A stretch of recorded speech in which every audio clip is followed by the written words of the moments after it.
Hey guys, tonight we begin with the extraordinary life of a warrior woman. Not a queen, not a myth, but a Viking shield maiden. Fierce, battle-rained, and feared by enemies across the North Sea. She was the embodiment of Norse grit and feminine power.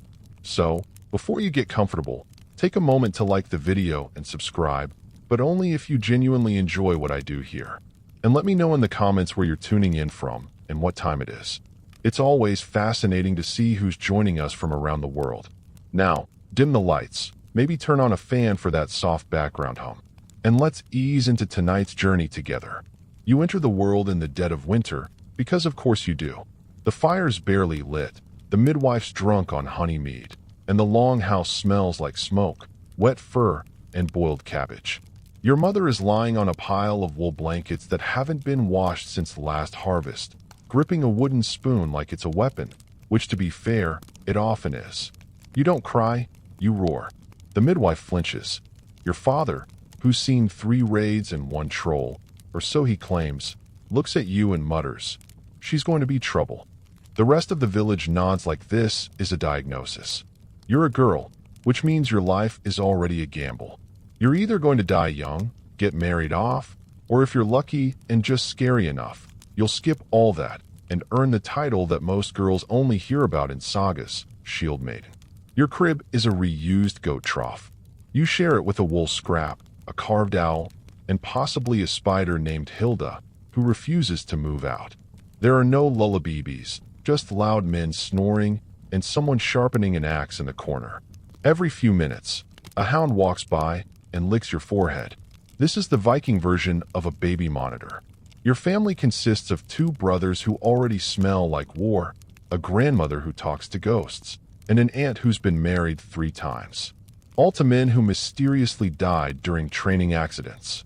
You're the 4th girl born this year, and the only one who didn't arrive screaming. You arrived glaring. Your name is chosen based on 2 things: how loud you were and which ancestor hasn't had a baby named after them in a while. You end up with something like Freyas or Brynhild, which translates loosely to "May the gods have mercy on anyone who insults her." You survive your first night, which is more than many can say. The fire keeps you warm. The milk is fresh. The lice arrive promptly. By the end of the week, the village is already calling you the loud one. Someone carves you a wooden dagger for teething. You don't chew on it. You practice your grip. You're years old, teething, and dangerously mobile. The world is your battlefield, and your first weapon is a sheep bone. Viking childhood is not gentle. There are no plush toys, no pacifiers, no safety rails. What you get is whatever didn't make it into the stew pot. Your favorite toy is a carved wooden horse with 1 leg missing and bite marks from 3 cousins. You also have a ball made of pig bladder and a stick, which you use interchangeably as a wand, sword, and disciplinary tool on anything smaller than you. Your playground is the mud outside the longhouse, which you share with livestock and future trauma. There is no such thing as childproof. Everything is sharp, flammable, or edible, and sometimes all 3. You once swallowed a fish hook. The village cheered when it came back out. Games are simple and brutal. Catch the chicken, ends in scratches. Who can throw the rock furthest, ends in bruises.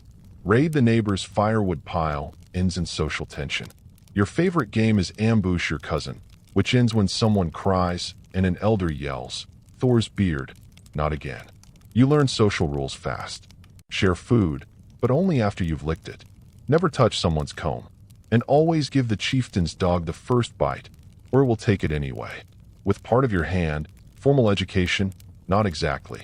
You learn what you see. You see your mother grinding grain and patching clothes. You see your father cleaning weapons and arguing about taxes paid in fish. You see your older siblings fighting with sticks and trying to impress each other by lifting goats. You try that too. It ends poorly. By age 4, you can start a fire, skin a rabbit, and recognize when adults are lying to you. You have a talent for sneaking and stealing honey cakes. You are caught regularly. It builds character. Some children are quiet and obedient. You are not one of those. You get dirt in your hair, blood on your tunic, and pride in your little chest. Your grandmother pats your head and says, "She's got the look of someone who will grow up to terrify men." You don't understand yet, but you like how it sounds. You are years old, and you've learned two important things. Fire is life. Everything else is loud and freezing. Your education begins early, not in a classroom, but in the cold, hard reality of village life. Forget chalkboards and reading circles. Your first lesson is don't fall in the fjord. The second is if it's steaming, don't touch it. You fail both. The concept of school does not exist. Instead, you're educated through the classic Norse curriculum, observation, repetition, and being yelled at by exhausted adults holding sharp tools. Math. That's counting sheep and spoons. If you lose either, you get a hands-on lesson in consequences. Reading. You're shown runes carved into stone and told that means death. You nod and memorize it. Vocabulary grows fast when half the words mean hit, bleed, or run. Your mother teaches you how to grind grain without losing fingers. Your father teaches you how to hold a blade without looking like you're going to cry. Your uncle teaches you how to gut a fish. And your aunt teaches you how to gut a man. Theoretically, no one uses baby talk. Adults speak in normal voices even when you don't understand half of what they're saying. You learn fast or you get left behind, both physically and socially. There are songs, yes, but most are about blood feuds or dying gloriously in battle. You hum them while doing chores. Your lullaby is a saga about a warrior getting his ribs pulled out through his back. It's weirdly soothing. By age 6, you know how to sharpen a blade, tie a knot, and tell when the goats are acting like there's a storm coming. You also know how to lie with confidence, sneak extra berries, and throw a rock with tactical precision. You're not being raised. You're being forged like a sword in fire by people who haven't smiled since last solstice. And yet there's pride. When you get something right, no one claps. They just grunt, nod, and let you do it again. This time with slightly less supervision. You're not a child in the modern sense. You're just a very small adult with fewer responsibilities and slightly more snot. Puberty arrives like a bad omen, unannounced, inconvenient, and completely uninterested in your feelings. You wake up one morning slightly taller, slightly smellier, and filled with a rage you can't explain. Your voice stays the same, but your insults hit harder. Your face decides to grow more oil than a lantern, and your sweat could knock out a wild boar at paces. Welcome to Viking adolescence. You now bleed monthly. No one gives you a pamphlet or a talk. Your mother hands you a scrap of wool and says, "Get on with it." You do because you have no choice, and she's already gone back to skinning a rabbit. Your body is changing, but your chores are not. You still haul water, chop wood, clean fish, and wrestle goats that hate you on a personal level. You're just doing it now with back pain and a mysterious desire to stab things. Everyone says this is normal. Your training intensifies. You no longer spar with wooden sticks. You use real blades, dull ones at first. Not because they don't want you to get hurt, but because they don't want to replace you yet. You are encouraged to hit harder, move faster, and never ever cry unless it's from blood loss or joy. You're expected to fight the boys as equals, and when you beat them, you're told not to brag. You do anyway, quietly to the goats. Socially, things are weirder. Some girls start plaiting their hair with care and flirting with boys. You braid your hair so it doesn't get in your eyes during battle drills. When boys flirt with you, you ask if they can spar. Most back away slowly.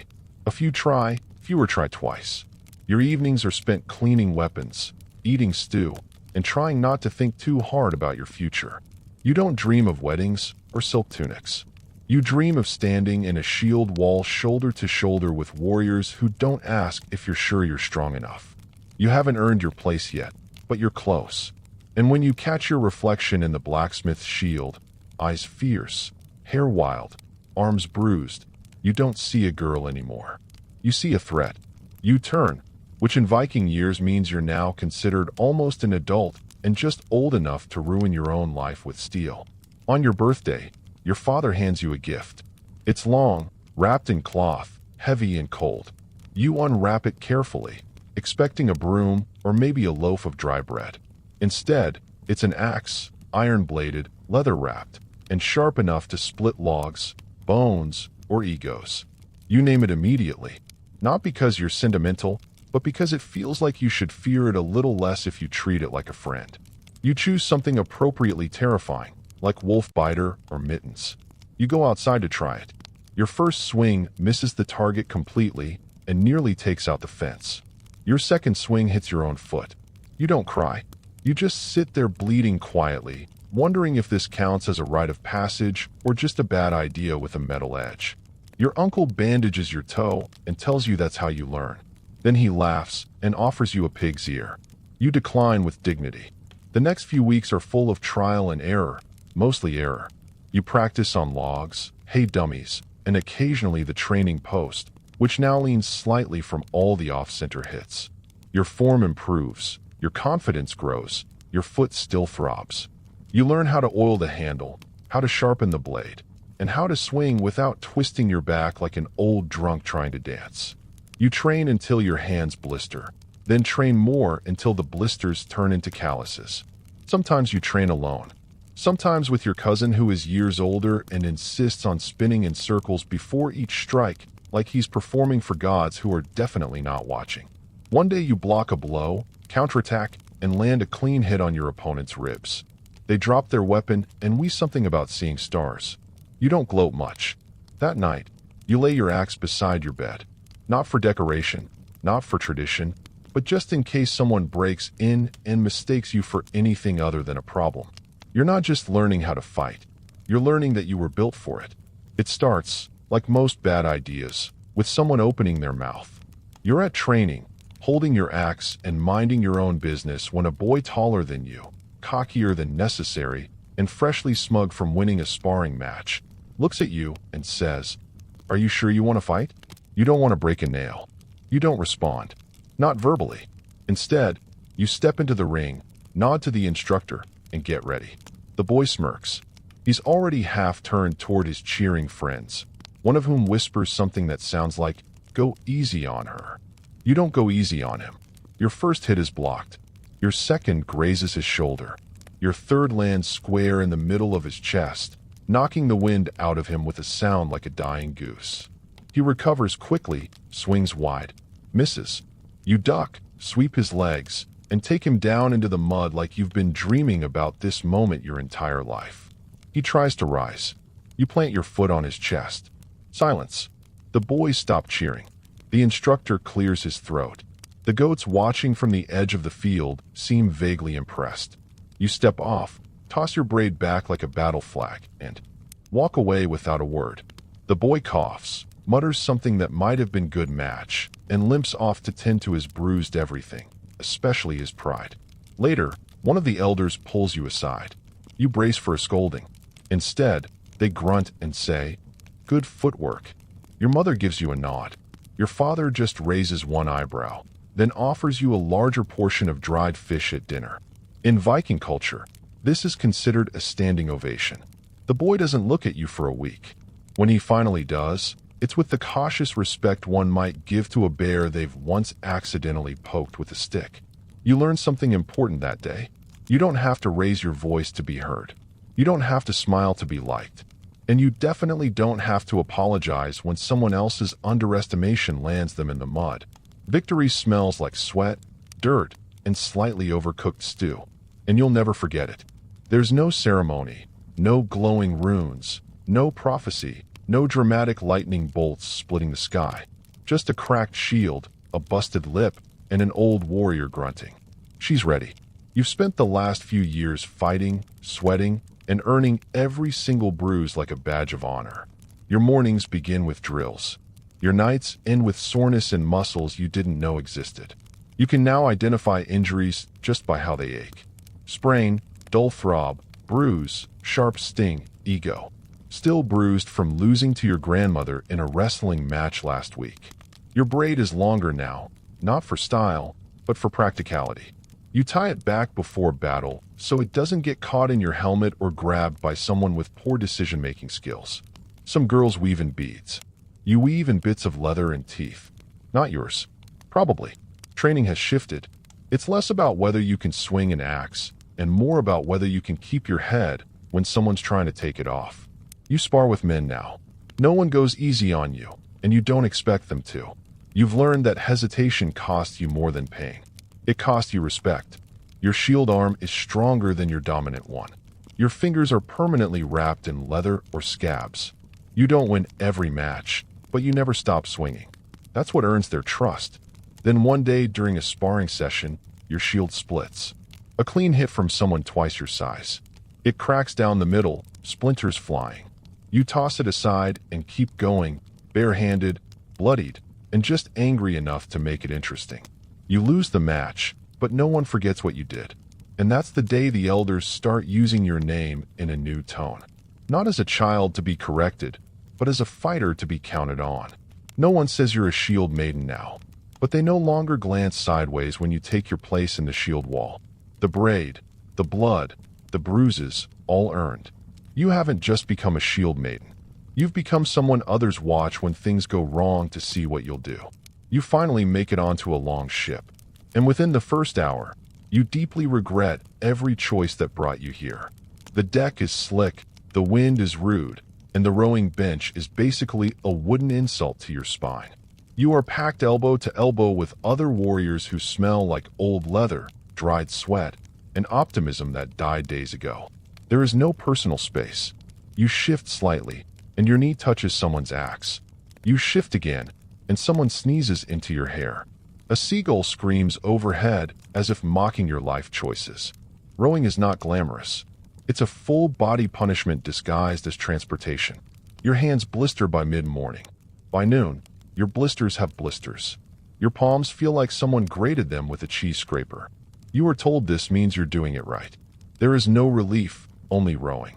Your arms are sore, your legs are numb, and your seat is damp in a way that raises existential questions. Every stroke brings you closer to glory, and also probably tendinitis. Meals on board are bleak. Dried fish that tastes like the inside of a helmet, hard bread you could use as a weapon, and water that's technically still water if you're generous. You chew slowly and contemplate mutiny. At night, you sleep curled against the side of the ship, using your shield as a blanket and your axe as a pillow. You are gently rocked by the waves, the snoring of the crew, and the lingering suspicion that this entire voyage was planned by someone who hates fun. But despite all this, the pain, the cold, the constant dampness, there's something else, too. The thrill of the open sea, the camaraderie of the crew, the quiet pride that yes, you belong here. You earned your spot. You're not a tag-along. You're not a mascot. You're a warrior, and warriors row. When the shore appears in the distance, a dark, unfamiliar line on the horizon, your hands ache, your shoulders burn, and your heart pounds with anticipation. You are exhausted, hungry, mildly seasick, and absolutely ready. Because the boat isn't just a vehicle, it's a crucible. And when you land, you'll be forged. The coastline appears like a secret no one wanted to share. A quiet village, thatched roofs, smoke drifting peacefully from chimneys, chickens, probably a baker, maybe even a small hopeful goat. You're going to destroy it. As your long ship hits the shore, your stomach drops. Not out of guilt, but out of a very real, very physical panic. This is it. Your first raid. Real steel. Real enemies. Real consequences if you trip in the mud and accidentally stab yourself before anyone else gets the chance. You disembark. The beach is soft, which is not helpful. You nearly twist your ankle before even reaching the village. Battle cries echo around you. Loud, primal, and mostly improvised. Yours sounds like a goat coughing. It's fine. You're new. You charge. Your first opponent is not a warrior. It's a chicken. It runs at you aggressively, flapping like it has something to prove. You sidestep barely and swing at a man holding a pitchfork. He drops it and runs. You chase him briefly, then remember you're supposed to be looting. You break into a storage hut and find cheese. A lot of cheese. You grab some. It feels like a victory. Outside, chaos, shouting, fire. Someone trips over a bucket. Someone else starts singing for no reason. A warrior next to you yells to Odin and falls into a well. You begin to understand why Viking raids are both feared and deeply confusing. Eventually, the resistance fades. The village is pacified, which is a nice way of saying burned and robbed. Your crew gathers what's useful. Silver, tools, livestock, a very nice stool. You limp back to the boat with a bruised shin, a stolen spoon, and half a wheel of cheese. It's not what you imagined. No slow-motion glory, no epic speech, just adrenaline, noise, and the vague realization that you may have screamed for the entire minutes. But you're alive. You stood your ground. You didn't drop your weapon. And even though your tunic smells like goat panic and your ears are still ringing, you feel it. The thing the older warriors talk about in low tones around the fire. That rush, that certainty, that power. You didn't just survive your first raid. You participated. And next time you'll be better. The battle is over. The village is behind you, smoking, raided, and probably confused about what just happened. You're back on the long ship, slumped over your oar, smelling like someone grilled anxiety over a fire made of damp regret. Your tunic is torn. Your boots are muddy. There's a cut on your shoulder that you didn't notice until someone else pointed it out. That'll scar nicely, they say with a grin, as if that's helpful medical advice. Your hands are blistered, your thighs are cramping, and there's a definite chicken feather still stuck to your braid. You're not sure if it's from a fight or lunch, possibly both. The rowback is quieter. No one shouting, just groaning, chewing, and the occasional sarcastic retelling of who tripped over what. Someone insists they single-handedly fought off 5 armed villagers. You watched him drop his sword in a puddle and cry. No one corrects him. He needs this. Food is passed around, dried fish, hard bread, and most sacred of all, a flask of ale. It's warm. It's bitter. It tastes like triumph and mold. You drink anyway. You expected victory to feel louder. But really, it feels like bruises and a deep aching satisfaction that settles somewhere between your ribs and your spine. You did the thing. You crossed the sea, held the line, and came back with cheese and a story. By nightfall, you're back at camp. The fire crackles. The meat sizzles. Someone's already asleep, snoring directly into their helmet. You sit cross-legged with your fellow warriors, staring into the flames like you're waiting for the gods to say something. No gods speak, but someone passes you a roasted turnip, which is almost the same thing. There's laughter now, the low, worn-out kind that comes from people who survived something stupid together. You laugh too, not because it was funny, but because it happened and you were there and you didn't die. As you settle in for sleep, curled up with your shield and your still dented helmet, you know this is the first of many raids, the first of many aches. But for tonight, you rest. You earned it. Raiding season ends with the cold, and so does your brief flirtation with glory. You return home expecting rest, maybe even praise. What you get is winter. Full-blown nose-biting, morale-destroying Viking winter. The fjord ice is over. The long ship is dragged inland and flipped upside down like a retired dragon. You pack away your armor, knowing full well that your offs is just survival on hard mode. The chores double. The daylight vanishes. Your motivation follows. You chop firewood until your fingers go numb. You haul frozen buckets of water from an icy stream that stares back at you like it wants you dead. The goats, who hate you on a spiritual level, now rely on you for warmth and hay. You don't like them, but you respect their stubbornness. They return the favor by screaming at AM. The food situation deteriorates immediately. Fresh meat becomes a distant memory. You now live on smoked fish, dried fish, and fish pickled in something that might also be cleaning vinegar. For variety, there's turnip mash. It doesn't help. You eat in silence, bundled in every layer you own. You smell like wool, damp fur, and regret. Your hair hasn't been fully dry in weeks. Your toes feel like strangers. Your shield collects dust. You polish it anyway, mostly to remember what happiness looked like. Your family is around constantly. Too constantly. The longhouse is crowded, smoky, and filled with arguments about who keeps moving the firewood and why the stew smells like socks. You train outside in the snow just to get away, even if your fingers freeze to the sword hilt. And yet, something changes. You get stronger. You get colder emotionally and physically. You start to appreciate silence. You stop noticing the smell of pickled everything. You endure. One morning, the snow begins to melt.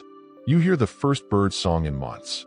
A shrill little thing that sounds like hope and a possible migraine. You walk to the fjord. The ice is cracking. Spring is coming. Raiding season will return. And when it does, you'll be ready. Angry, underfed, and itching for action. Winter tried, it didn't win. You survive winter, just barely. Your reward, marriage proposals. They begin innocently enough. A local farmer's son shows up with a bundle of dried fish and a hopeful grin. He tells you that you'd make a strong wife. You respond by asking how well he can swing an axe. He says he doesn't do weapons. You say you don't do men who can't hold a blade. He leaves. Quickly, the next one tries harder. He brings you a gift, a comb carved from antler. You accept it politely, then use it to scratch your hound behind the ears. He never returns. Soon it becomes a trend. Young men arriving with tokens and nervous energy, hoping to tame the Ville's most eligible shield maiden. The problem is you don't want taming. You want raiding, sparring, and maybe the occasional feast where no one talks about goats. Your aunt says you should consider settling down. You tell her you'll settle down when your axe rusts. She mutters something about dying alone. You counter with dying gloriously, which frankly sounds better. One particularly bold suitor challenges you to a duel. He says it's tradition. You agree. He gets a bruise shaped like your shield and learns a valuable lesson about underestimating women who train in the snow for fun. Eventually, the offers stop. Word spreads. You're not interested. Not in being someone's wife, not in cooking stew every night, and definitely not in arguing about who gets the good fur blanket. You want more and less all at once. More battle, less small talk, more glory, less goats. To be clear, you're not against love. You've just never seen anyone who makes your heart beat faster than a war drum. And until you do, you're perfectly fine sharpening your axe in peace. Some of the village girls whisper that you're too proud. Some of the village boys whisper that they're terrified. Both are correct. You spend your evenings on the training field instead of weaving. You polish your blade instead of planning a wedding. And you sleep with your axe beside you, not out of loneliness, but because it's the only companion that never talks back. You've fought before, raids, skirmishes, petty clan feuds over goats and insults. But this is war. It starts before dawn with the kind of silence that feels like the earth holding its breath. The enemy is no distant village of scared farmers. These are warriors armored, and already sharpening their blades with your name in mind. You don't get a stirring speech, just your chieftain muttering, "Don't die stupid," and walking off to tie his boots. You nod. That sounds about right. You stand in the shield wall, shoulder to shoulder with people you fought beside and occasionally insulted around the cookire. Your shield feels heavier today. So does your breathing. Someone nearby throws up. Someone else sings. And then it begins. The first clash is chaos. Shields slam. Swords scream. Someone dies. Probably more than one someone. You block, swing, duck, stab, repeat. It's not strategy. It's survival at the speed of panic. Your shield cracks. You switch to your axe. Your axe breaks. You pick up a spear that's been dropped by a man who no longer needs it. You lose track of time. You forget what language you're shouting in. You only know your feet hurt, and your arms don't stop moving. At some point, you fall. Not dramatically, just a stumble. You land in the mud next to a corpse that looks a lot like someone you knew. You can't hear anything but the thudding of your heart and the distant roar of battle. A shadow looms. You roll. A blade misses you by a hair. You grab a rock. You use it. It works somehow. When it's over, truly over, the field is quiet again. Except now it's not earth holding its breath. It's the dead who won't breathe again. You sit there covered in blood that isn't entirely yours, trying to remember how to feel things like fear or pride or even hunger. A bird lands nearby and immediately regrets it. You survived. You shouldn't have, but you did. And when someone asks you how, you'll shrug and say, "Didn't have anything better to do." Which is true, but also not the whole story. After the battle, things change. You're still you.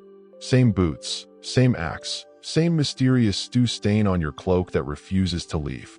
But people look at you differently now. Not just like a fighter, like a story. Someone starts calling you the one who wouldn't die. Another calls you Goat Hammer, which is less flattering, but gains traction because of one unfortunate incident involving a fleeing enemy and a nearby goat.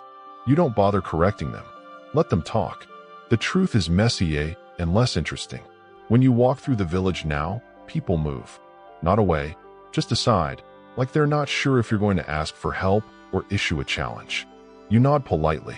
They nod back very cautiously. Children whisper your name and dare each other to poke your shield while you're not looking. They never succeed. You once caught a boy mid-sneak and handed him your axe. He froze. You said nothing. He returned it and fled. You haven't seen him since. Smart kid. Warriors now ask for your opinion before a raid. Not just out of politeness, but because you've been there, done that, and came back with more scars than excuses. You're no longer that loud girl who hits hard. You're a veteran, a problem solver, a cautionary tale with a great arm swing. Strangers know your name, or at least something close to it. A visiting merchant bows too deeply and calls you mistress of blades. You correct him by spitting into a bucket and asking if he brought better cheese this time. He nods so quickly he almost faints. At night around the fire, you hear your own story told back to you. Slightly wrong, heavily dramatized and with new details involving thunder, a glowing raven, and a berserker kiss. You say nothing. It's funnier that way. You didn't ask for fame. You certainly didn't smile for it. But now that it's here, you carry it like your shield. Well-worn, slightly dented, and always ready. You used to wonder if people would take you seriously. Now you wonder if they'll stop shaking long enough to actually speak. You're not the youngest anymore. There's a new crop of wide-eyed girls tying their braids too tight, gripping their axes too loose, and talking too loud about what they'll do in battle. You see yourself in them, but with less bruising and more optimism. They watch you closely, not like a hero, more like a storm that could start swinging at any moment. You've earned that. Your joints ache in the mornings. Your sword wrist pops when it's cold. You have a scar across your ribs that itches whenever it's about to snow. You don't heal as fast as you used to. And when you do, the pain lingers like an old drinking buddy who doesn't know when to leave. But you're not softer. You're just harder in the right places. You train less to prove something and more to stay sharp. You eat slower, sleep lighter. Speak only when there's something worth saying, which means half the longhouse still hasn't heard your voice. When younger shield maidens ask how to win their first fight, you say, don't die. When they ask how to make someone respect them, you say, break their nose, then help them up. And when they ask when it stops being terrifying, you tell the truth. It doesn't. You just get better at pretending. You still raid, though not as often. Now, when you do, people check to see if you're coming. If you are, they breathe easier. If you're not, they check their armor twice. Your axe is worn, the handle wrapped in new leather, the blade notched but still sharp. It's seen more than most warriors. It's outlived all your suitors. You've thought about hanging it up, but then someone says something stupid or a threat appears on the horizon and you remember you're not done. You never wanted to be legendary. You just wanted to fight, to survive, to carve your place in a world that didn't think you should have won. And somehow, through blood, fire, and sheer refusal to quit, you did. You're not just a shield maiden. You're a warning. And the next time someone asks if you still fight, you'll smile, just a little, and say, only when it's necessary, and sometimes just for fun. Long before hospitals and white coats, the Greeks believed the best way to get healed was to take a nap inside a temple. This wasn't lazy medicine. It was called incubation, and it was sacred. If you were sick in ancient Greece, you didn't book a doctor. You packed your bags and made a pilgrimage to the sanctuary of Asclepius, the god of healing, often at Epidaurus, where marble colonnades met the scent of laurel and sacrifice. Upon arrival, you'd perform purification rituals, bathe in sacred water, offer a small sacrifice, often a rooster, and prepare for sleep in the abaton, a dark, quiet chamber where patients laid down on mats, sometimes with snakes, slithering freely around them. Yes, snakes. They were sacred to Asclepius and symbolized renewal and rebirth. The idea was simple but mystical. Fall asleep in the presence of the god, and he would visit you in a dream. These divine dreams weren't just symbolic. They were prescriptions. You might see Asclepius touch your wounded leg or hand you a healing herb. In the morning, you'd report your vision to a temple priest who would interpret it like a spiritual pharmacist and advise you on what action to take. The process wasn't passive. The journey to the temple, the purification, the prayer, all of it primed the mind and body for healing. Some scholars argue it was a form of early psychosomatic therapy. Others call it theatrical placebo. But whatever it was, it often worked, or at least was believed to. Patients sometimes left cured, others left inspired. But almost all of them left with a story. And the temples proudly displayed these tales inscribed in stone. Testimonies of restored sight, healed limbs, and divine interventions. Not clinical trials, sure, but compelling testimonials written in marble. The ritual blurred the line between medicine and religion, dream and diagnosis. It was less about fighting symptoms, more about aligning with divine balance. Healing wasn't just about the body. It was a conversation with the cosmos. And if you were lucky, the cosmos answered back softly sometime around midnight in the shape of a god. A whisper and a snake curled at your feet. Now, let's leave the peaceful sleep chambers of Greece and head east to ancient Mesopotamia. Here, healing was more like an exorcism than a nap. In the land between the Tigris and Euphrates, illness wasn't just biological. It was personal. Sickness was thought to be the work of malicious spirits sent by angry gods, jealous neighbors, or vengeful ghosts. And the cure? Trap the demon in a bowl. These so-called incantation bowls, also known as Babylonian demon bowls, were the Mesopotamian equivalent of spiritual bug zappers. They were simple ceramic objects placed upside down and buried beneath the thresholds of homes. But their purpose was anything but decorative. Each bowl was inscribed, spiraling inward in Aramaic or other local languages with protective spells and divine names. The writing was dense, deliberate, and a little unhinged, invoking angels, saints, and cosmic powers to bind whatever malevolent force might be lurking. The demon wasn't just expected to leave the body. It was meant to stay trapped in the bowl forever, like an ancient spiritual Tupperware. Some bowls even featured crudely drawn images of the offending spirit, bound in chains, looking rather uncomfortable. The image was meant to humiliate the demon, sort of like magical mugshot. Others went further, including family names, domestic complaints, and even mentions of rival sorcerers. It wasn't just about healing. It was about defense. In a world of curses, evil eyes, and whispered spells, you needed spiritual insurance. These bowls were typically buried under doorways, thresholds, or the corners of homes. Why there? Because demons, much like nosy neighbors, are said to linger at the edges, waiting to slip in unnoticed. The bowls served as invisible bouncers, keeping the bad vibes out and the family intact. While modern medicine might scoff, the deeper logic is strangely relatable. These rituals externalized invisible threats, gave fear a name, a shape, and a container, and in doing so, they gave people a sense of control in a chaotic world. So, next time you feel something's off and can't quite explain it, maybe check under your doormat. Who knows, there might still be a dusty bowl silently doing its job, holding back the shadows with little more than ink, clay, and ancient Mesopotamian hope. While Mesopotamians were busy trapping demons in pottery, the ancient Egyptians turned to something more sensual: plants, perfumes, and potions. For them, healing wasn't just about restoring the body. It was about balance, harmony, and divine scent. And at the heart of this fragrant medical tradition was the blue lotus, a flower with hypnotic power and spiritual prestige. The blue lotus wasn't just beautiful. It was intoxicating, literally soaked in wine or infused into salves.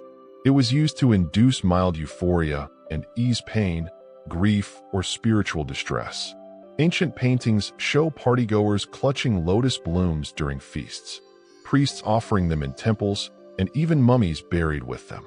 The flower was thought to connect the living with the divine, opening the mind to healing dreams and sacred visions. But lotus wasn't the only tool in the Egyptian medical chest. Far from it.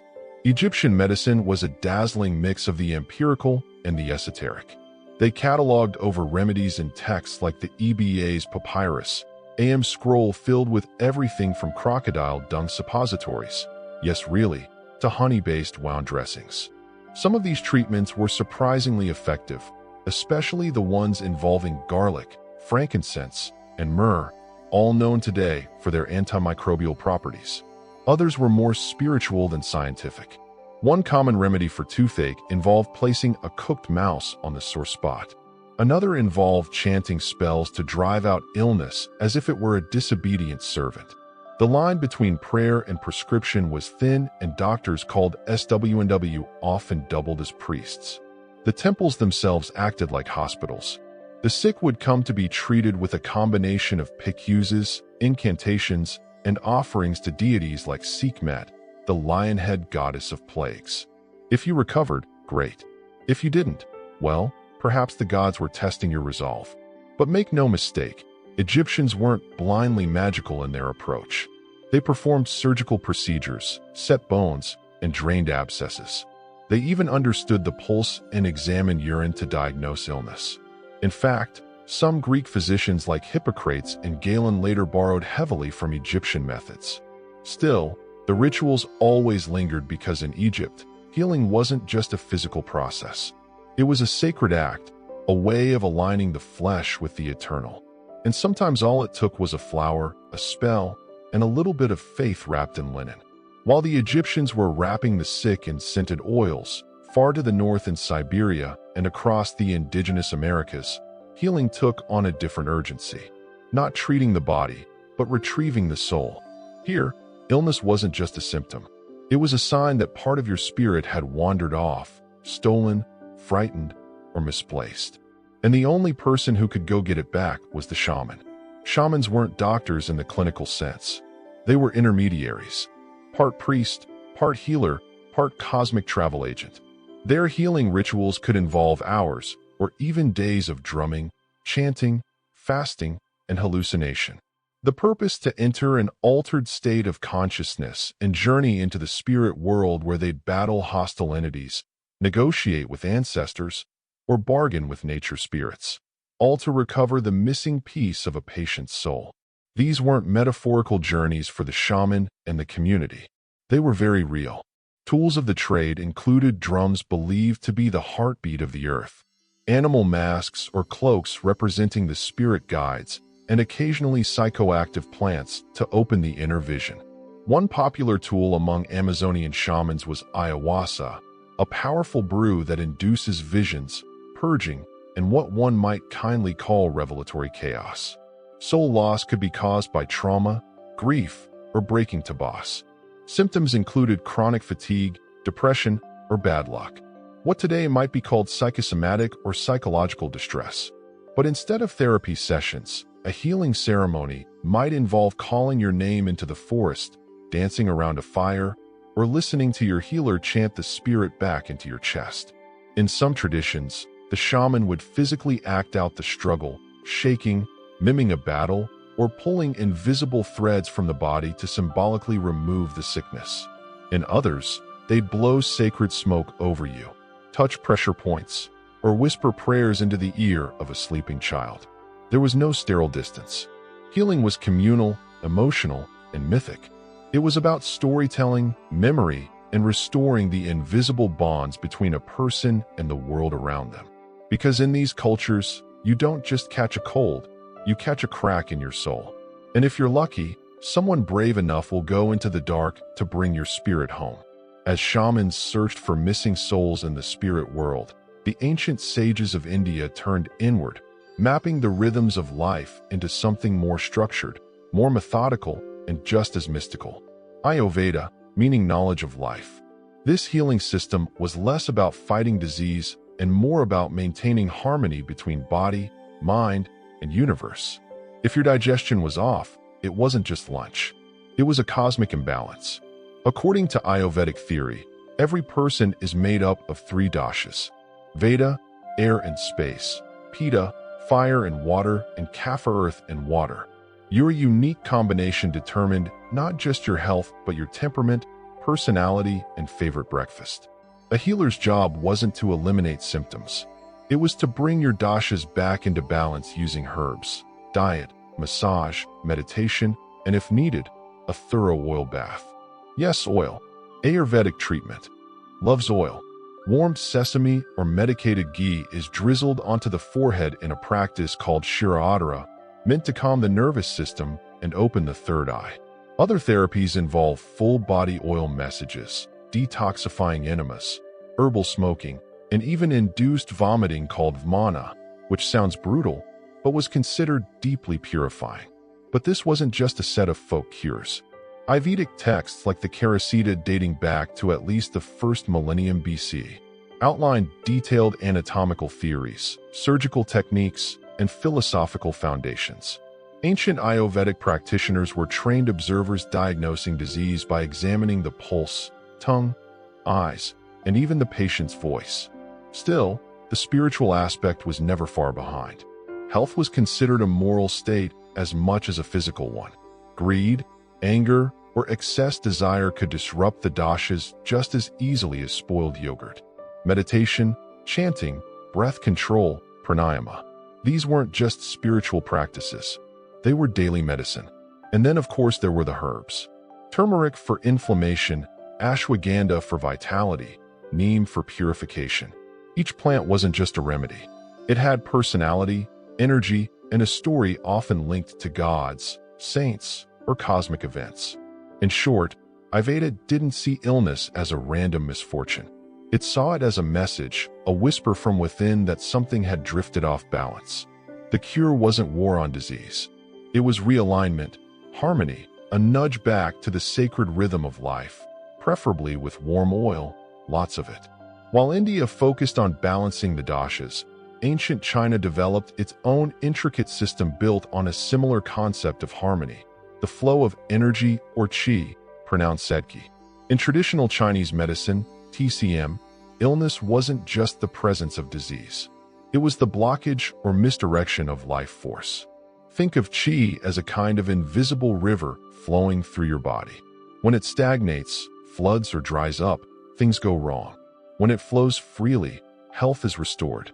At the center of this worldview were two guiding principles, yin and yang, the complementary forces of cold and hot, dark and light, passive and active.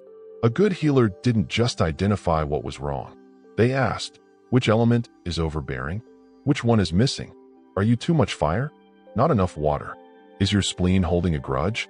Practitioners examined your tongue, listened to your voice, and took your pulse, not once, but at several spots, each corresponding to different organs. Your liver might be angry, your kidney might be fearful. The diagnosis often sounded more poetic than pathological, but that didn't make it less powerful. Treatment often involved acupuncture, inserting hair-thin needles along meridians to unblock energy paths and encourage natural flow. While the thought of needles may not sound comforting, many found the experience strangely calming, sometimes euphoric, but TCM wasn't a one-trick philosophy. It also employed cupping, moxie bastion, burning herbs near the skin, qigong, energy movement exercises, herbal medicine, and meticulous dietary plans, ginger, ginseng, licorice root, each prescribed with careful intention. One of the most revered texts in this tradition is the Hang Ning, the Yellow Emperor's Inner Canon, a medical philosophical dialogue written around B.C. In it, the emperor and his physician discussed not only the nature of illness, but the rhythms of seasons, emotions, and even politics. The body, after all, was a miniature version of the universe. In Chinese medicine, you weren't just a sack of organs. You were a living ecosystem, a part of the cosmic order. A stomach ache wasn't just from bad dumplings. It could be unresolved grief. Healing was never purely physical. It was ethical, emotional, elemental. And when the elements fell out of tune, the goal wasn't to fight, but to restore harmony, like tuning an instrument or uncocking a stream with needles and maybe a touch of burning mugwort. Across the vast and varied landscapes of Africa, healing has long been a community event, a blend of medicine, ritual, and ancestral power. Unlike Western models that isolate the patient in a clinic, traditional African healing involves the family, the ancestors, the village, and the spirits. In many cultures, illness is not just a personal ailment. It's a social rupture, a cosmic imbalance that must be addressed holistically, preferably with drums, smoke, and a very concerned chicken. Take the Sangas of Southern Africa, spiritual healers and divers who serve as the bridge between the living and the dead. A sang doesn't just diagnose symptoms, they read bones, literally. A handful of bones, shells, and trinkets is cast on a mat, and their position reveals the story. It's a form of spiritual radiology. The ancestors speak through the scatter. Once the diagnosis is made, whether it's a curse, ancestral displeasure, or emotional trauma, the healing begins. Rituals may involve animal sacrifice, plant-based remedies, or initiation dances. Music plays a crucial role. Drumming, singing, and movement aren't entertainment. They're tools to shift energy, invite spirit guides, and enter trance states. The goal to heal not only the body, but the soul and its unseen ties to others. Plants too are central. Traditional healers known as herbalists or inyanga maintain deep knowledge of local flora, roots, barks, leaves that treat infections, fever, infertility, or pain. Some herbs are boiled into teas, others are burned, rubbed into skin, or consumed in complex brews during rituals. This isn't casual foraging. It's a sophisticated pharmacy passed down through generations, often protected through secrecy and spiritual initiation. Illness might also come from violating taboos or social norms, failing to honor elders, speaking ill of a spirit, or stepping over the wrong grave. So healing isn't just medical, it's moral. You may need to confess, apologize, or undergo purification. And yes, this might involve chicken blood, sacred ash, or a very awkward family meeting. The deeper idea is clear. You're not a disconnected individual. You're part of a living network, ancestral, spiritual, ecological. When something goes wrong in you, it echoes through the web. And the healer's job is to listen, interpret, and stitch the web back together with herbs, chants, and the wisdom of the ancestors watching from the firelight. In many Native American traditions, healing is not about fixing a part of the body. It's about purifying the whole person. Illness, whether physical or emotional, is seen as the result of imbalance between the self, the community, the spirit world, and nature. And so, one of the most profound healing rituals across many indigenous nations is the Sweat Lodge, a ceremony of heat, prayer, and spiritual rebirth. The lodge itself is humble, a dome-shaped structure made of willow branches draped in blankets or hides. Inside it is dark and intensely hot. Heated stones known as grandfathers are placed in a central pit, and water infused with sacred herbs is poured over them to create steam. The air becomes thick with heat and memory, and participants sit in a circle, often naked or minimally clothed, guided by a spiritual leader or roadman. This is no sauna. It is a womb. The lodge represents the earth's belly, a place of renewal where one can let go of toxins, pain, and emotional burdens. Songs are sung, prayers are spoken, sometimes in traditional languages nearly lost to time. The process usually happens in rounds, each more intense than the last, and each accompanied by a different theme. Gratitude, forgiveness, letting go, or calling upon ancestors. The purpose isn't just to sweat out sickness. It's to listen to yourself, to others, and to the spirits. In the darkness, stripped of distractions, people often report visions, emotional breakthroughs, or deep, unexpected peace. It's not always pleasant. The heat can be overwhelming and the discomfort intense, but that's part of the medicine. Other healing rituals include smudging, burning sacred herbs like sage, sweet grass, or cedar to cleanse a person or space, and healing songs, which are passed down orally and considered living medicine. Some nations employ sand painting, where colorful patterns made of crushed stone are used in healing ceremonies to realign spiritual forces. But at the heart of it all is connection to the land, to the ancestors, to the elements. Healing isn't done in isolation. It's done in relation. Through ritual, the individual is brought back into harmony with the world.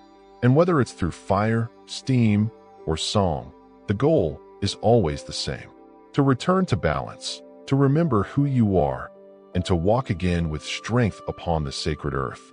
After traveling from Greek dream temples to sweat lodges under the stars, one thing becomes clear. Ancient healing was never just about the body. It was a full-spectrum experience: physical, emotional, spiritual, and social. While the tools varied, lotus valves, demon bowls, needles, drums, the intention was remarkably consistent. Restore balance. In every corner of the ancient world, health was defined not as the absence of disease, but as the presence of harmony. Harmony between body and soul, between humans and nature, between this world and the unseen one. Whether through the cosmic pulse of ki, the rhythm of drumming feet in the dust, or the soothing trance of temple incubation, healing rituals worked because they gave meaning to suffering and agency to the sick. They also recognized something modern medicine often forgets. Humans are meaning-making creatures. We want to understand why we're in pain. We want to believe that there's something we can do about it. Ancient healing gave people both. An explanation, be it spirits, imbalance, or ancestral wrath, and a path forward, often as communal as it was curative. These rituals were powerful, even when they were medically ineffective. A Mesopotamian demon bowl might not have killed bacteria, but it might have calmed the mind. A shaman's soul retrieval may not have mended bones, but it could soothe trauma in ways language couldn't. Even where the science fell short, the storytelling, the symbolism, and the ceremony had genuine therapeutic value. And here's the twist. Many of these ancient insights are coming full circle. Modern medicine now embraces mind-body approaches, meditation, visualization, and even plant-based therapies. Psychedelic-assisted therapy echoes shamanic journeys. Hospitals incorporate music, aroma, and culturally sensitive rituals into care.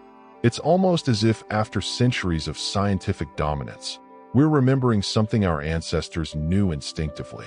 Healing isn't just about chemistry. It's about connection. So, what do ancient healing rituals teach us? Not just about herbs and chants, but about ourselves. That we're not machines to be fixed. We're ecosystems to be nurtured. That a whispered prayer, a rhythmic drum beat, or the scent of sacred smoke can sometimes reach places a scalpel cannot. Because deep down, healing isn't just a medical process. It's a human one. And the ancients in all their mysticism and messiness understood that better than most. Before there were crowns, amulets, or rings set with gemstones, there were shells. Tiny perforated mollusk shells strung together and worn not for beauty alone, but for meaning. Some of the oldest known jewelry in human history comes from places like Blombos Cave in South Africa, where archaeologists uncovered shell beads over years old. These weren't just random decorations. They had been deliberately pierced, smoothed, and arranged. In other words, they were designed. So, why would early Homo sapiens spend precious time threading together shells, teeth, bones, and stones when survival was already a full-time job? The answer seems to lie in communication. These ornaments weren't just aesthetic. They were a language. A necklace might signal your role in the group, your family lineage, or your readiness to mate. Jewelry was a wearable story, one that spoke without words. And while today we think of jewelry as luxury, the earliest forms were sourced directly from nature's scraps. Bird talons, animal teeth, pieces of amber, and carved bone. Nothing was wasted. Everything held potential meaning. A predator's tooth worn around the neck didn't just look cool. It said, "I survived this." It was protection, bravado, and spirituality wrapped into one primitive pendant. Interestingly, these early beads often came from the sea, suggesting that even inland communities valued coastal materials. This implies a level of trade and exchange, possibly among early tribes. Jewelry, even then, was portable culture, a way to carry identity and relationships across landscapes. But there's also a spiritual layer. Some anthropologists believe these objects had magical or ritual purposes. Shells were connected to water, bones to ancestors, teeth to strength. They weren't just decorative. They were talismans worn close to the body to ward off illness, misfortune, or evil spirits. In essence, the birth of jewelry marked a turning point in human cognition. It showed an awareness not only of self, but of how the self appeared to others. A shell on a string became more than decoration. It became a statement about belonging, about survival, about meaning. So no, ancient humans weren't primitive in the way we once thought. They were already artists, curators, and storytellers. carving their identity into bone and threading their legacy through a hole in a shell. As human societies advanced through the Paleolithic period, jewelry took on deeper layers of symbolism, becoming markers of life and death, of belonging and legacy. During the Ice Age, adornments weren't just worn, they were buried, sometimes with great ceremony. The earliest graves, like those found in Sumer, Russia, dating back over years, tell us that even then, jewelry had profound significance. One such grave held a child, perhaps no older than, laid to rest in a tunic adorned with ivory beads, each one painstakingly carved from mammoth tusk, each one taking hours to make. The entire process likely took thousands of hours, all for a child. What does that tell us? That jewelry had transcended ornamentation. It had become a sacred rite, a farewell, and maybe even a promise to the next world. These Ice Age pieces weren't made in haste. They featured symmetry, repetition, and rhythm, showing a surprisingly developed aesthetic sense. Pendants shaped like animals, patented beadwork, and bracelets carved from reindeer antlers suggest both technical skill and spiritual symbolism. Jewelry was no longer improvised from scraps. It was a dedicated craft, and the materials told stories of place and identity. Baltic amber has been found far from its point of origin, suggesting long-distance trade networks. Jet, a black fossilized wood, was prized for its deep luster and was used in mourning jewelry even millennia later. In some cultures, red ochre, a pigment resembling blood, was used to dye beads or burial garments, perhaps as a symbolic link to life force or rebirth. Jewelry during this period likely signaled social status, too. Who you were, where you belonged, how much labor your group was willing to invest in your decoration. These all mattered. A person buried with elaborate adornment was being honored, elevated. Perhaps they were a leader, a shaman, or simply deeply loved.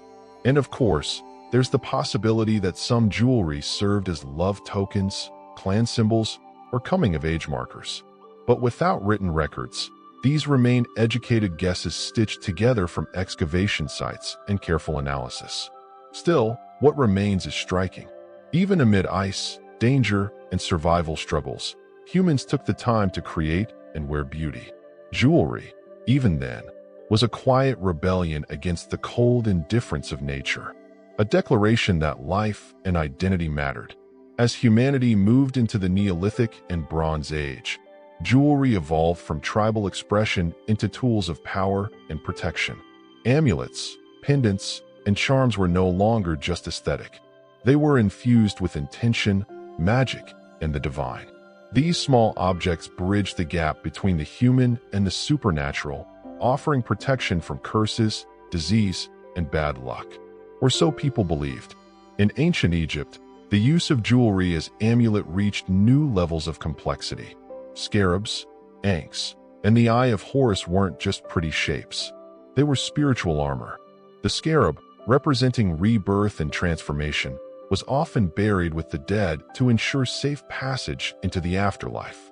Children wore fish-shaped amulets to ward off drowning. Pharaohs were buried with gold jewelry shaped like cobras and falcons, invoking gods to guard them even in death. Materials mattered. Gold wasn't just precious. It was considered imperishable, associated with the flesh of the gods. Lapis lazuli with its deep celestial blue was thought to grant vision into the divine. Turquoise, carnelian, and fance each had symbolic value.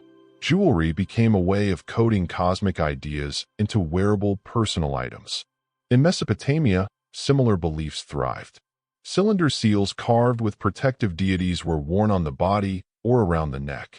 Beads carved with sacred symbols were believed to repel disease and demonic influence. Even kings were often shown wearing heavy jewelry, bracelets, collars, earrings, not just for wealth display, but for spiritual defense. The ancient Greeks, too, adopted amulets for protection. Soldiers carried engraved gemstones featuring gods or mythological beasts into battle, believing they'd grant strength or shield them from harm. One popular figure was Gorgonin, the head of Medusa, worn to petrify evil itself. These amulets weren't just for the elite. Common people wore them too, sometimes in base metals or clay rather than gold, but the intention was the same, whether around the neck, wrist, or sewn into clothing. Jewelry became a daily interface with the divine. It served as medicine, shield, and whispered prayer. At its core, ancient jewelry had become a tool of survival, not in the physical sense, but spiritually and socially. It allowed humans to carry the gods with them, to turn fear into something wearable, and to face the uncertainty of life with beauty and a little borrowed power from the universe. As civilizations grew more stratified, jewelry evolved from sacred object into a visible marker of hierarchy. No longer just protective or symbolic, it now screamed, "I have power. I have wealth and you don't." From Mesopotamian queens to Chinese emperors, jewelry became political. Its gleam a reflection of divine favor and elite identity. In Sumer, one of the earliest cradles of civilization, archaeologists unearthed astonishing examples of elite adornment in the royal tombs of Queen Pwabi, buried around B.C. Was entombed in layers of gold and lapis lazuli, headpieces, necklaces, large gold earrings, and an elaborate beaded cape made from precious stones. Her death was a performance of wealth, but also a spiritual declaration. Her jewelry carried her authority into the afterlife. The ancient Egyptians took this to even greater heights. Pharaohs wore elaborate broad collars heavy with gold, turquoise, and enamel, symbolizing divine kingship. Their crowns were inlaid with serpents to signify protection and sovereignty. Even children of the elite were adorned with amulets and rings. Jewelry wasn't just for ceremony. It was everyday diplomacy, a language of status in plain view. In ancient China, the elite wore jade, not gold. Jade wasn't merely beautiful. It symbolized purity, immortality, and moral excellence. Confucian ideals even linked jade's physical properties to virtue, smooth yet strong, radiant, but not flamboyant. Emperors were buried with jade burial suits sewn together with gold thread, believing it would preserve the body and elevate the soul. Across the Mediterranean, the Mycenaeans and later the Greeks and Romans continued this trend. Gold wreaths shaped like laurel leaves were worn during public rituals and funerals, echoing both wealth and cultural refinement. Roman senators flaunted signet rings, each engraved with their family crest, acting as both a security key and a status badge.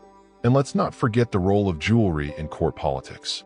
A lavish necklace could be a gift of favor or a trap, drawing someone into dangerous alliances. Jewelry was used to secure marriages, to signal allegiances, and to curry favor with gods and kings alike. In short, by the time writing appeared, jewelry wasn't just decoration or magic. It was infrastructure. It carried the weight of law, religion, dynasty, and class. It was the silent language of command worn around the throat, draped across the chest, or flashed with a subtle lift of the hand. Behind every shimmering crown and engraved ring stood someone with dirt under their nails and fire in their forge, the ancient jeweler. As societies became more complex, so did the techniques of adornment. Jewelry was no longer just strung beads or hammered metal. It became art, engineering, and alchemy, often centuries ahead of its time. In Bronze Age civilizations, artisans began mastering the use of metal smithing tools. Techniques like granulation, fusing tiny gold spheres to surfaces, and filigree, delicate wire work required precise control of heat, materials, and geometry.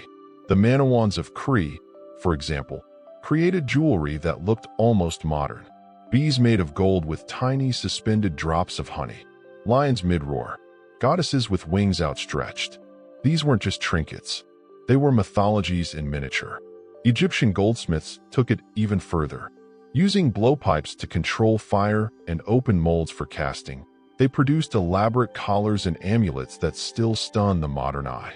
One of the finest discoveries from Tutankhamun's tomb was a scarab pectoral containing Libyan desert glass, a material formed by ancient meteorite impact.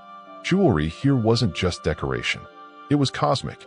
Meanwhile, in the Indus Valley in Mesopotamia, Craftsmen were setting stones into gold, developing primitive drills with string and bow mechanisms, and perfecting intaglio carving on seal stones. These engraved pieces weren't only beautiful, they served as identification, signatures, and in some cases, magic charms. Perhaps most remarkable was the use of lost wax casting, an innovation that allowed for complex hollow metal forms. First appearing in Mesopotamia and Egypt, this technique involved sculpting a model in wax, coating it with clay, then heating it until the wax melted away, leaving a mold for molten metal. The result? Rings, earrings, and pendants that were both lightweight and ornate. By the time of the Etruscans and Greeks, jewelry had become a full-fledged industry. Specialized workshops employed engravers, metal workers, polishers, and gem cutters. Designs were replicated with molds, and innovations like hinges, clasps, and even mechanical lockets appeared. These innovations weren't just about luxury. They told stories of technology, trade, and talent. The rise of the jeweler meant that human identity could now be engineered as much as expressed. Jewelry became both a craft and a code, a silent testimony to the hands that shaped it and the societies that wore it with pride. As ancient trade routes spread across deserts, seas, and empires, jewelry evolved beyond personal expression or local ritual. It became currency, diplomacy, and a global commodity. A single gemstone might pass through dozens of hands, kingdoms, and languages before landing on the neck of a queen or the hilt of a warrior's sword. Take lapis lazuli, a deep blue stone more prized than gold in the ancient world. Its only known source in antiquity was the bad mines of modern-day Afghanistan. Yet, it turned up in Mesopotamian temples, Egyptian tombs, and even in Mainian Greece. That means ancient merchants were moving this stone across thousands of miles, through mountain passes, along riverways, and over brutal terrain. All for beauty, yes, but also for what that beauty meant. Access, status, and connection. Trade transformed jewelry from a local product to a cross-cultural symbol. The Phoenicians, for instance, acted as intermediaries, sailing from the Levant to North Africa and Southern Europe, spreading both their own elegant glass beads and foreign goods. In their wake, Egyptian lotus designs appeared in Iberia, while Assyrian motifs crept into Mediterranean workshops. The Silk Road carried pearls from the Persian Gulf, rubies from India, and jade from China, sometimes making it all the way to Rome. These weren't just materials, they were messages. A Chinese jade hairpin in a Central Asian grave suggested political alliance. A Persian turquoise ring in a Greek market spoke of empires colliding and cultures blending. Jewelry was also used as tribute and bribery. Emperors exchanged it to seal treaties. Rulers paid in it to appease invading armies. Gold bracelets, gemstone-inlaid belts, and pearl-studded diadems acted as political chess pieces. Even among commoners, jewelry took on economic weight. In many ancient societies, jewelry functioned as portable wealth, especially for women. A bride's dowry might include coin bracelets or rings, serving both as adornment and emergency savings. If needed, she could sell a necklace to survive famine, fund a journey, or pay a debt.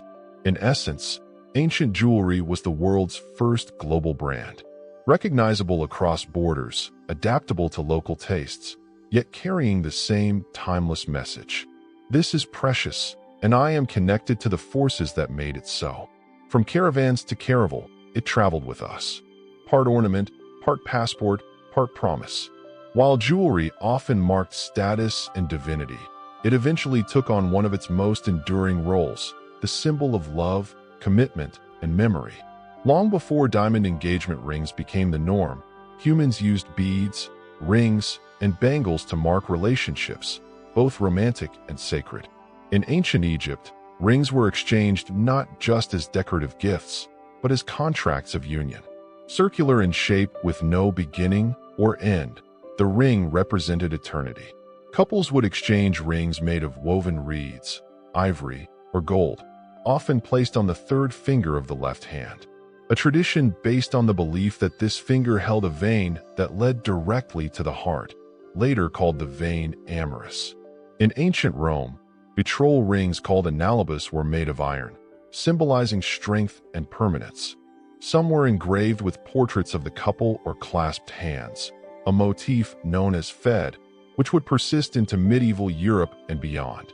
These rings were more than tokens of affection. They were legally binding, often tied to dowries, inheritances, and the legitimacy of offspring.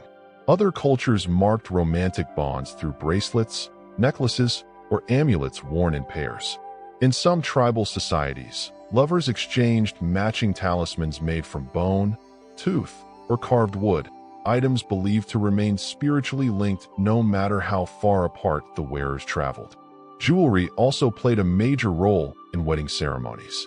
In India, the tradition of adorning the bride with intricate gold jewelry, including nose rings, anklets, bangles, and hairpieces, was both aesthetic and spiritual. Each item carried symbolism, prosperity, protection, fertility. The Mongol Sutra, a black beaded necklace tied by the groom during the wedding, became a symbol of marital status, akin to a Western wedding ring. Across cultures, love jewelry also carried hidden messages. In Renaissance Europe, posy rings were engraved with romantic verses or secret phrases. Some were inscribed inside the band, visible only to the couple. Others held compartments with miniature portraits, locks of hair, or perfumes. Jewelry, in this sense, became an archive of emotion, a compact relic of memory, intention, and bond. It was the tangible form of something invisible. Trust, devotion, connection, worn close to the skin, kissed in moments of longing, passed from generation to generation. It whispered, "You are not forgotten. We are still linked." And long before vows were written down, they were etched in metal and worn with pride. Throughout ancient history, jewelry didn't just decorate the body. It connected it to the divine. Adornments were often charged with spiritual meaning, used not just for beauty or wealth, but to invoke blessings, protect against evil, and mark sacred roles. A necklace was rarely just a necklace. It was a prayer, a barrier, a silent conversation with the gods. In ancient Mesopotamia, priests and priestesses wore elaborately designed pectorals and headpieces during rituals. These weren't accessories. They were spiritual uniforms crafted to mirror celestial forms or mythological creatures. A single bead might represent a planet. A clasp might depict a god's weapon. Jewelry served as a way to physically embody cosmic order. Egypt took this even further. High priests wore items designed to channel the power of the gods. The Manat necklace, for example, was not only decorative, but was believed to bring fertility and divine favor. Worn by priestesses of Hathor, it was often shaken like a rattle during ceremonies to please the goddess. The famous Usk collar seen in countless Egyptian paintings was a solar symbol, its curve mimicking the path of the sun god Ra across the sky. Across ancient India, jewelry played a vital role in both Hindu and Buddhist traditions. Earrings, bangles, and anklets were thought to stimulate energy points on the body, aligning the chakras and promoting spiritual well-being. Gold was associated with purity and immortality, often reserved for deities and sacred rites. Statues of gods were adorned with intricate gold jewelry, echoing the belief that the divine deserved and demanded earthly riches. In the Americas, the Maya and Aztecs viewed jade as a sacred stone far more valuable than gold. It symbolized life force, breath, and divine energy. Priests wore jade pendants shaped like deities, and rulers were buried with jade in their mouths to carry their soul into the afterlife. Even in early Christianity, amulets and medallions inscribed with crosses or saints' images were worn to ward off plague, demons, or temptation. Jewelry here wasn't just pious. It was protective. Whether worn by a humble farmer or a high priest, ancient spiritual jewelry spoke to a shared human impulse to seek protection, favor, and meaning from beyond. A sacred shimmer, a divine thread, a way to carry the heavens, not in the sky, but around your neck. As ancient civilizations rose and fell, their jewelry remained, buried in tombs, hidden in ruins, or passed hand to hand across generations. What started as beads on a string evolved into something far more powerful, a vessel of memory, a statement of identity, and sometimes the only clue left behind. In burial sites from Scandinavia to Nubia, jewelry offers intimate portraits of the dead. A brooch might reveal cultural origin. A ring might suggest marital status. A necklace made of mixed materials might hint at long-distance trade or migration. Even the way jewelry was worn, layered across the chest, looped through hair, or hidden under garments, tells us how people saw themselves and how they wanted to be remembered. And remember, these items were meant to outlast their wearers. They were passed on as heirlooms, tokens of continuity in times of change. A mother's pendant might be worn by her daughter on a wedding day. A warrior's ring might be buried with his son. Jewelry became a bridge between past and present, often more durable than stories, more personal than monuments. In times of exile or crisis, jewelry was also a means of preserving identity. During the fall of cities or forced migrations, people took only what they could carry, and jewelry was both portable wealth and emotional ballast. A simple bangle might hold more meaning than an entire home left behind. The materials themselves aged gracefully. Gold doesn't rust. Gems don't rot. So jewelry, unlike textiles or food offerings, could survive millennia. And in doing so, it preserved human fingerprints, not just physically, but metaphorically. You can almost feel the pride, the love, the ritual, and the pain in every scratch, clasp, and missing stone. Even today, we echo these ancient instincts. We inherit wedding rings. We wear necklaces with initials. We place lockets near our hearts. We keep jewelry in boxes, not for their market value, but for the people they remind us of. So, as we look back at the origins of ancient jewelry, we're not just studying fashion or metallurgy. We're studying human longing. The longing to be seen, to be protected, to belong, and ultimately to be remembered. Wrapped in gold, strung in shell, cast in bronze. The story of jewelry is the story of us. Durable, personal, eternal. Beneath the peaceful wheat fields and sleepy roads of northern France lies something no one expects. A massive underground city carved directly into soft chalk. Just outside the village of Nas, near the Somme River, sits one of the most unusual archaeological mysteries in Europe. A sprawling subterranean labyrinth made up of rooms stretching more than km in length. Descend just and you're no longer in rural Pissid. You're in a ghost city carved into stone. It's easy to miss. On the surface, there's only a small entrance on a wooded slope. But step inside, and the cool air greets you like a secret. The passages widen. They twist. They open into hidden chambers, stables, kitchens, even a chapel. Some rooms are connected with long, low-ceiling corridors. Others are isolated dead ends, perhaps meant for storage or something more secretive. It feels less like a cave and more like someone turned the underworld into a village. What's most unsettling isn't just the scale. It's the silence of its origins. No definitive record tells us why or when the now complex was first built. Estimates suggest that construction began sometime in the Middle Ages, possibly between the TH and TH centuries. But was it meant as a refuge, a monastic retreat, or something else entirely? The walls don't say. One popular theory is that local monks or villagers began digging the tunnels as a way to escape Viking raids or later invasions during the 100 Years' War. It would have made perfect sense.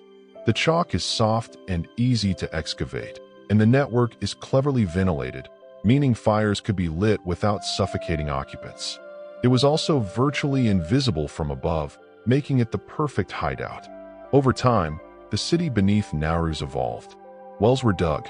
Smoke chimneys were hidden inside tree trunks above ground. Horses were even stabled in the depths far from enemy sight. And yet, despite its engineering genius, the site vanished from collective memory until it was rediscovered by a priest and amateur archaeologist in the TH century. And that's just the beginning. Because what started as a potential medieval refuge would later become a sanctuary, a curiosity, and a canvas for soldiers in one of the bloodiest wars in history. But down here, surrounded by carved walls and uncertain purpose, One thing is clear. This wasn't built in fear. It was built to endure. Walking through Nars is like stepping into the blueprint of an invisible civilization. The walls, cool and chalky to the touch, tell a story of centuries of carving, done entirely by hand, one swing of a pickaxe at a time. There are no traces of machinery, no signs of hasty excavation. Instead, what you find is precision, intention, and layers of human labor. Generations shaping their own underground refuge. The soft chalk of the region known as Cray made digging relatively easy, at least compared to harder rock. But the real challenge wasn't excavation. It was engineering. How do you build an underground settlement without collapsing it? How do you ventilate a multi-level network without anyone above noticing? The people have now figured it out. The rooms are arranged with uncanny logic. There are living spaces small enough to warm with body heat or a fire, storage rooms where food could be kept cool for months, and communal halls that suggest some kind of organized, even planned society below the surface. Entire sections were reserved for animals, especially horses, indicating that whoever used intended to live underground not for days, but for weeks or longer. Most striking are the ventilation shafts. Dozens of them snake from the depths to the surface, hidden among the trees and foliage above. Some were disguised with plants or debris to avoid detection by outsiders. The airflow they provided meant that people could cook, breathe, and survive in secret. Smoke from fires would drift away undetected, vanishing into the forest canopy. Evidence suggests the site may have taken centuries to complete, slowly expanded room by room as needed. There is no sign of forced labor or rapid construction. It appears to be a community effort, probably maintained and improved over generations.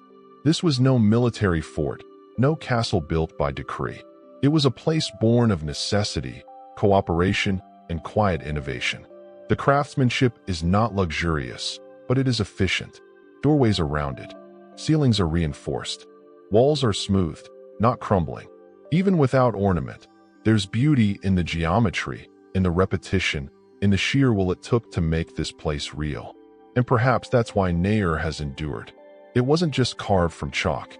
It was carved from a deep human instinct to protect, preserve, and prepare for the worst.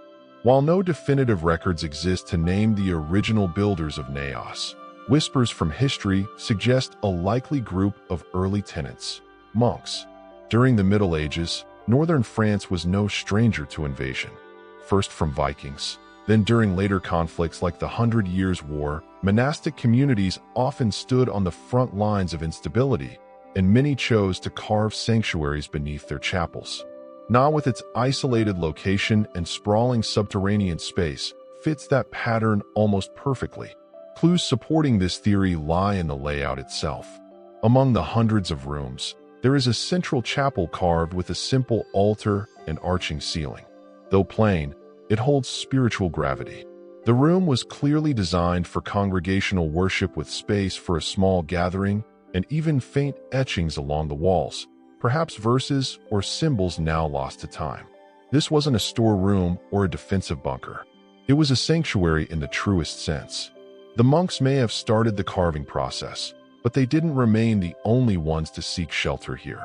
As the centuries passed and wars swept across the region, local villages and peasants took refuge in Nair. Entire families are thought to have hidden below during sieges or enemy raids, especially when mercenary bands or foreign armies passed through Picardy. According to local oral tradition, the underground city could accommodate up to people at once. That's not just a refuge.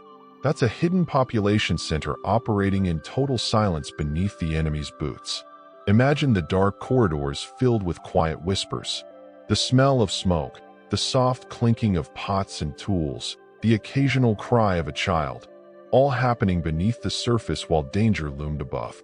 And yet, despite the fear that likely brought people underground, Nora's offered more than safety. It offered dignity.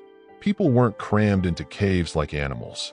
They had rooms, passageways, space to breathe, pray, and wait. There were rules, organization, and probably a hierarchy. Who got which room? Who watched the shafts? Who rationed food?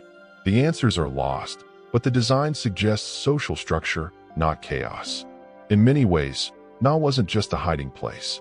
It was a parallel society, quiet, shadowed, and utterly self-reliant. Built not out of luxury, but out of necessity. And in doing so, it kept communities alive without anyone above even knowing they were there. For centuries, the underground city of Na quietly served its purpose, sheltering monks, villages, and perhaps entire generations from wars and raids. And then, just as mysteriously as it had been carved, it vanished from memory. By the 10th century, few in the surrounding region even knew it existed. The entrance had been overgrown. The stories faded. The city below swallowed not by earth, but by time. How does a city disappear? Slowly, bit by bit. As peace returned to northern France, the need for subterranean refuge declined. People returned to farms and fields. Families grew more permanent roots above ground. Oral histories thinned with each generation. And eventually, no one remembered to tell the next child that beneath their feet lay an entire civilization of chalk.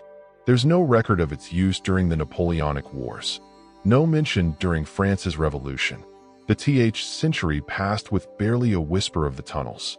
It became local myth, a story for children, a cautionary tale about hidden rooms and ghostly monks. Until one day in the curiosity brought it back to light. A Catholic priest named Father Ernest Danacourt had an amateur interest in archaeology. He had heard the whispers. A shepherd boy spoke of a hollow sound beneath his feet. The locals thought he was mad, but Danacourt persisted. He began clearing away debris and brush at a strange depression in the land. And what he found shocked even the skeptics. Down in the dark, with only lanterns and rope, he uncovered rooms, hundreds of them, each more elaborate than the last. He was the first person in perhaps years to walk those halls. He cleaned them, mapped them, and began cataloging the site.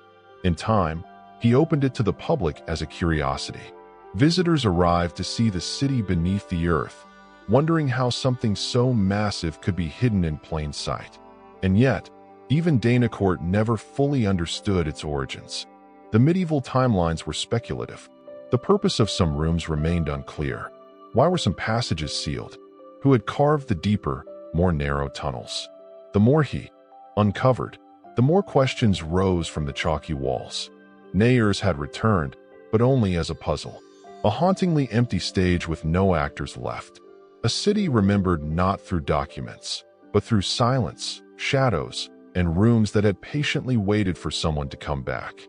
Just a few decades after Father Danacourt rediscovered Nayer, the peaceful fields of Pisid were torn apart by a new kind of horror, the First World War.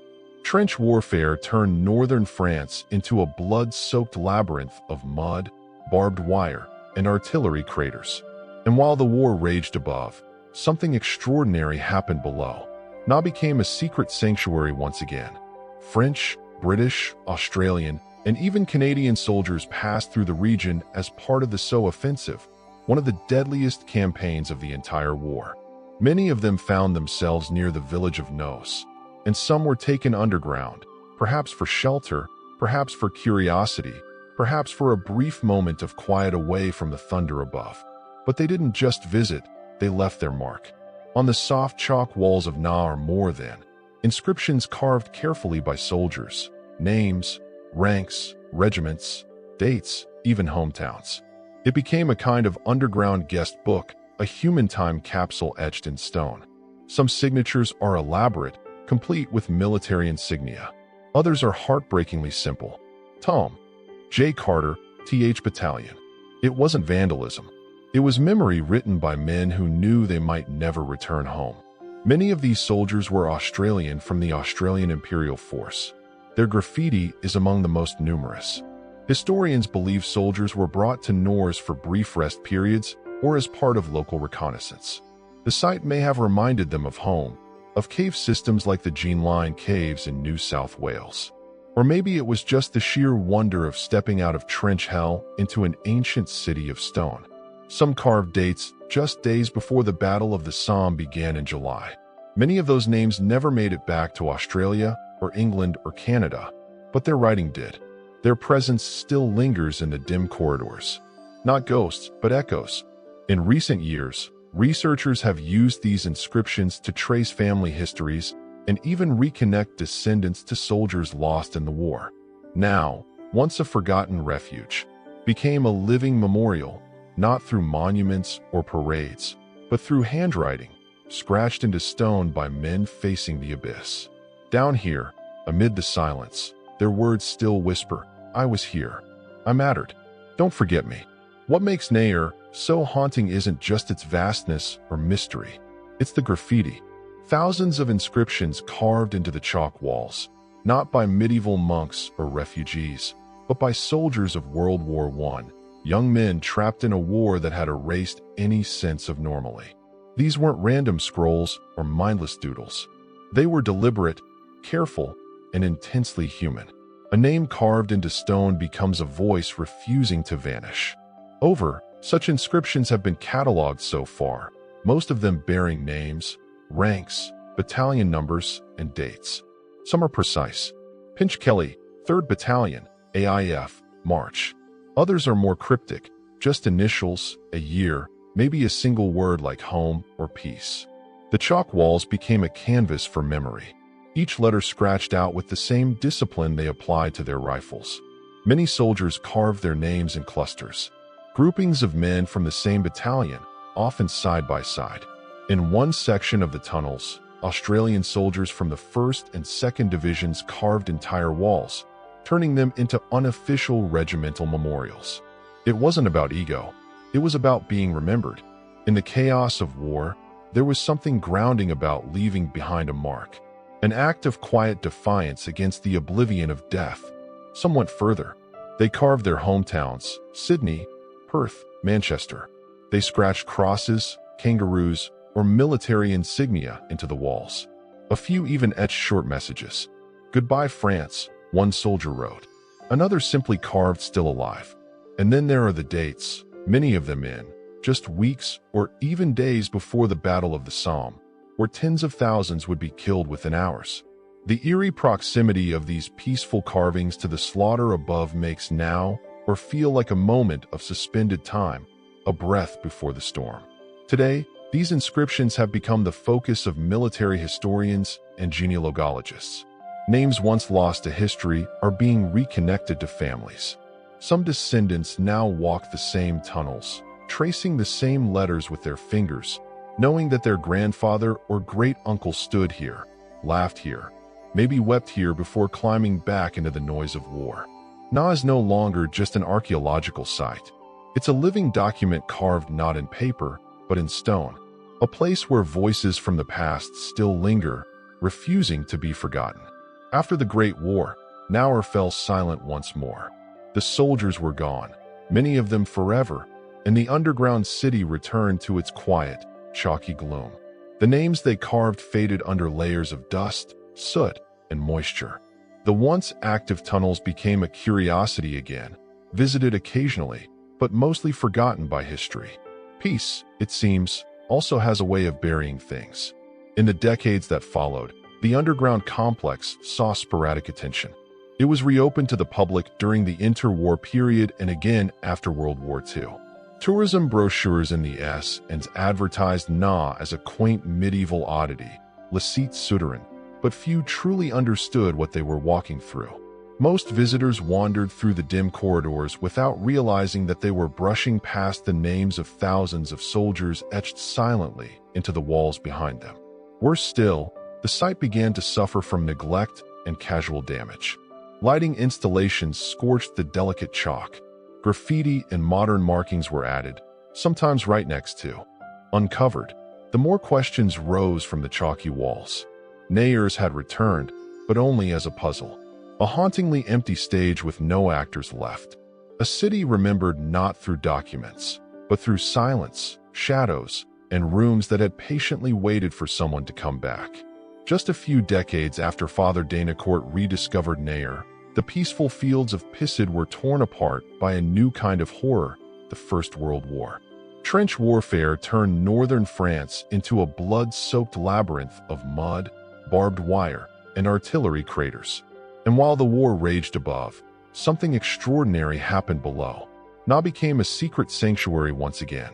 French, British, Australian, and even Canadian soldiers passed through the region as part of the Somme offensive, one of the deadliest campaigns of the entire war. Many of them found themselves near the village of Nos, and some were taken underground, perhaps for shelter, perhaps for curiosity, perhaps for a brief moment of quiet away from the thunder above. But they didn't just visit, they left their mark. On the soft chalk walls of Na are more than inscriptions carved carefully by soldiers, names, ranks, regiments, dates, even hometowns. It became a kind of underground guest book, a human time capsule etched in stone. Some signatures are elaborate, complete with military insignia. Others are heartbreakingly simple. Tom J. Carter, TH Battalion. It wasn't vandalism. It was memory written by men who knew they might never return home. Many of these soldiers were Australian from the Australian Imperial Force. Their graffiti is among the most numerous. Historians believe soldiers were brought to Nors for brief rest periods or as part of local reconnaissance. The site may have reminded them of home, of cave systems like the Jean Line Caves in New South Wales. Or maybe it was just the sheer wonder of stepping out of trench hell into an ancient city of stone. Some carved dates just days before the Battle of the Somme began in July. Many of those names never made it back to Australia or England or Canada, but their writing did. Their presence still lingers in the dim corridors. Not ghosts, but echoes. In recent years, researchers have used these inscriptions to trace family histories and even reconnect descendants to soldiers lost in the war. Now, once a forgotten refuge, became a living memorial, not through monuments or parades, but through handwriting, scratched into stone by men facing the abyss. Down here, amid the silence, their words still whisper, "I was here. I mattered. Don't forget me." What makes Nair so haunting isn't just its vastness or mystery. It's the graffiti. Thousands of inscriptions carved into the chalk walls, not by medieval monks or refugees, but by soldiers of World War I, young men trapped in a war that had erased any sense of normalcy. These weren't random scrolls or mindless doodles. They were deliberate, careful, and intensely human. A name carved into stone becomes a voice refusing to vanish. Such inscriptions have been cataloged so far, most of them bearing names, ranks, battalion numbers, and dates. Some are precise. Pinch Kelly, 3rd Battalion, AIF, March. Others are more cryptic, just initials, a year, maybe a single word like home or peace. The chalk walls became a canvas for memory, each letter scratched out with the same discipline they applied to their rifles. Many soldiers carved their names in clusters, groupings of men from the same battalion, often side by side. In one section of the tunnels, Australian soldiers from the 1st and 2nd Divisions carved entire walls, turning them into unofficial regimental memorials. It wasn't about ego. It was about being remembered. In the chaos of war, there was something grounding about leaving behind a mark, an act of quiet defiance against the oblivion of death. Some went further. They carved their hometowns, Sydney, Perth, Manchester. They scratched crosses, kangaroos, or military insignia into the walls. A few even etched short messages. "Goodbye, France," one soldier wrote. Another simply carved "Still alive." And then there are the dates, many of them in just weeks or even days before the Battle of the Somme, where tens of thousands would be killed within hours. The eerie proximity of these peaceful carvings to the slaughter above makes now or feel like a moment of suspended time, a breath before the storm. Today, these inscriptions have become the focus of military historians and genealogists. Names once lost to history are being reconnected to families.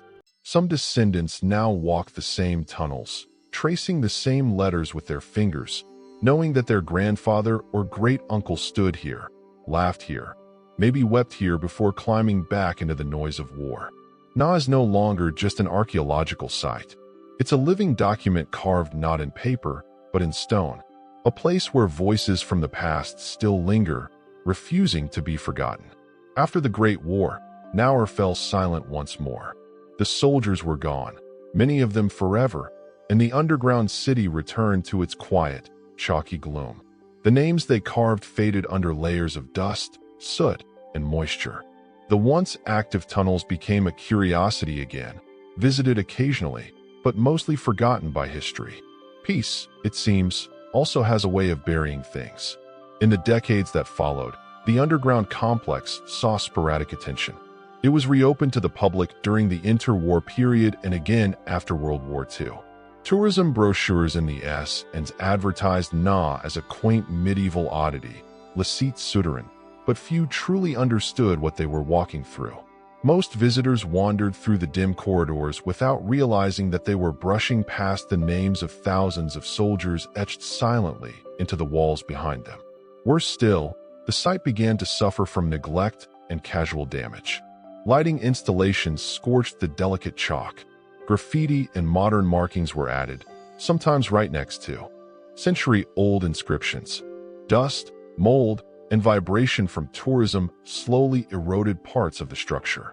And all the while, the true historical significance of what lay within remained buried under souvenir shop interpretations and surface-level storytelling. The inscriptions were there, hiding in plain sight, but no one was really looking. It wasn't until almost a full century after World War I that NA would reclaim its voice. A team led by Gilles Priot, a French archaeologist, stumbled upon the extent of the soldier graffiti while conducting a routine survey of the site. What he found wasn't just a few scattered names. It was a vast, undocumented war archive carved by hand. He realized that now wasn't just a medieval refuge or a tourist stop. It was a time capsule, a spiritual annex to the war itself. This discovery reignited interest in Na. Conservation efforts began, digital scans were made, and the graffiti was cataloged for historical research. Families from as far away as Australia and Canada came to see the signatures of ancestors who never returned. Still, the silence of those lost decades lingers. For nearly years, the most poignant messages in Naus were hidden, not by secrecy, but by neglect. And perhaps the greatest tragedy is not that the soldiers carved their names into the stone, but that we forgot to look for them.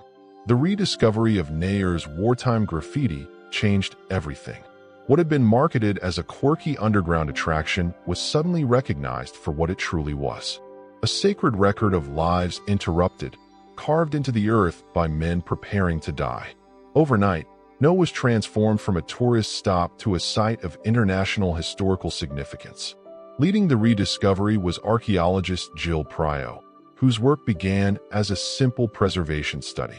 But as he and his team ventured deeper into the tunnels, they realized they weren't just cataloging medieval architecture. They were standing in a World War I archive inscribed not on paper, but into the walls themselves.